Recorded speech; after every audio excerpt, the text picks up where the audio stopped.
So this woman scammed $400 million. Oh my God. Now, the woman's name is Gina, and Gina, she's about 47 when the story starts, living in California, and she is a successful business owner in San Diego. She does a lot of work in real estate development. Not only that, people in her community love her. Here she is on the cover of a local magazine. Here she is on another magazine cover. Here she is getting interviewed on a podcast. She even ran for mayor of San Diego at one point. In fact, she's made so many contributions to her community that the city council names June 28th Gina Champion-Cain Day. So she literally has her own day named after her in San Diego. That's how much people like this woman.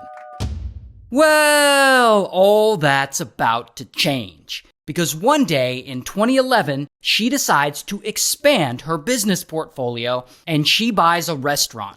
But when she starts the process of buying this restaurant, she runs into a little problem. She has to get her liquor license, and she quickly finds out that the state of California has some pretty strict laws about liquor licenses. A lot of red tape, it costs money, etc. But whatever, Gina goes through the process and she gets the proper one for her restaurant. And afterwards, she feels like this process sucks so bad that it actually gives her an idea to get rich. What if she starts a business that could give loans to other bars and restaurants that they can then use to get their liquor licenses? It's not a terrible idea. Seems legit enough. So she starts this liquor license loan business. Then she goes to her wealthy friends and family and business people and anyone who wants to invest in her idea, and she explains to them how difficult and tedious and expensive it is for a bar or restaurant to get a liquor license, and that her company can help by loaning these places the money to do it. And she'll charge high interest on these loans, and they're all gonna make so much money. And these investors love this idea, and they start investing in it. And suddenly, Gina's little idea now has millions of dollars in funding. Here's the problem, though. Getting a liquor license for a bar or restaurant in California, it's not as hard as Gina is making it out to be. So she has essentially created a business to solve a problem that doesn't really exist. And because this problem doesn't really exist, she's not really loaning out any money to any bars or restaurants because there's no demand for these loans. So then what is she doing with all these millions of dollars that people have invested in her company? Well, she's taking a whole bunch of it for herself. She now owns a bunch of restaurants and she's buying homes and turning them into rental properties. She opens a couple of small clothing stores. She buys herself stuff like nice cars and hundreds of thousands of dollars in jewelry and box seats to professional baseball games and football games. She buys herself a $22,000 golf cart for some reason. She even allocates $2 million a year as a salary for herself. Damn, Gina, what do you need all $2 million a year for? Meanwhile, her liquor license loan business is growing. And so her businesses grow from a couple of employees to hundreds of employees.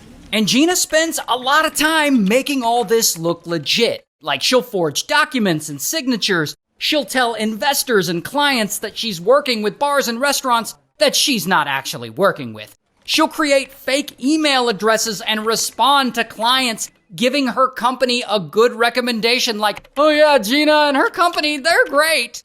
And I guess everyone believes her because investors just keep on investing money into this. And this goes on for years.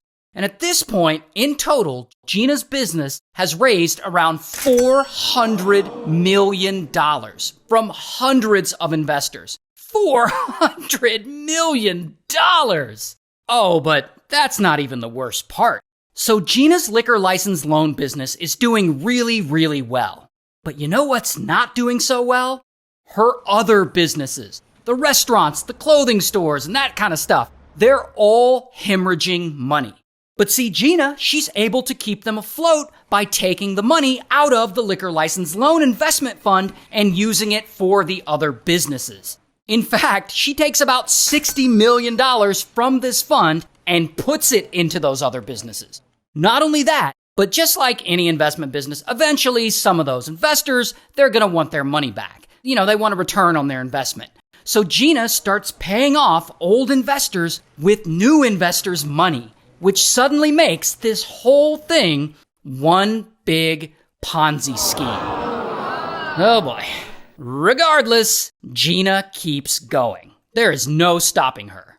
But then, one day, around 2019, a private equity firm wants to invest in Gina's liquor license loan business. And they don't want to invest just a little money. They want to invest $100 million into it. That's a lot of money. So before they do that, they want to get an expert opinion about the whole thing.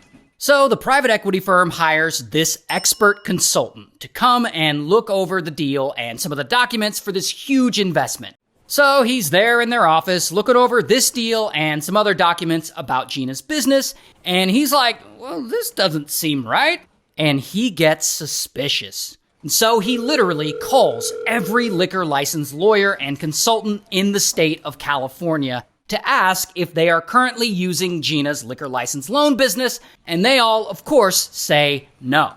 Then he goes through some financial documents for the last 6 months, and he still can't find anyone who was using her services. But somehow her liquor license loan business is making millions of dollars. So now this guy knows something is very wrong here.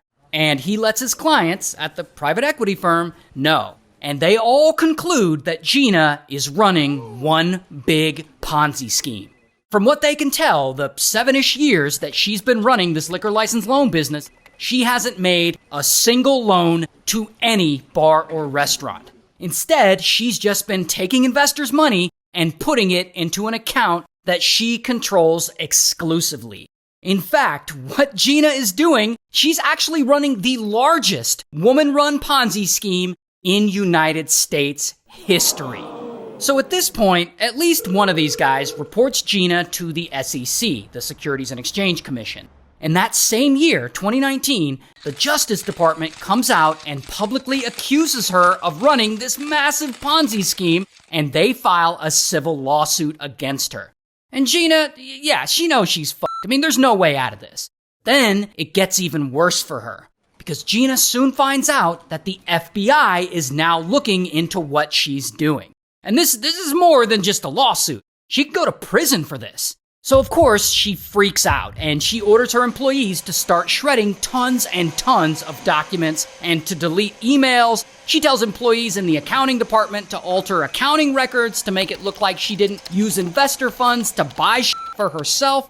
So she's destroying records and just generally trying to hide or get rid of evidence, which is super illegal.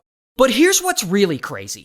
Even after she finds out that the government is investigating her Ponzi scheme, she still tries to get more money from investors. Like, she just can't stop herself. Well, unfortunately for her, it doesn't work. And eventually, bam, she's arrested. And I don't have a mugshot, but here is a picture of her in court. And so, ultimately, she takes a plea deal and she gets sentenced to 15 years in prison.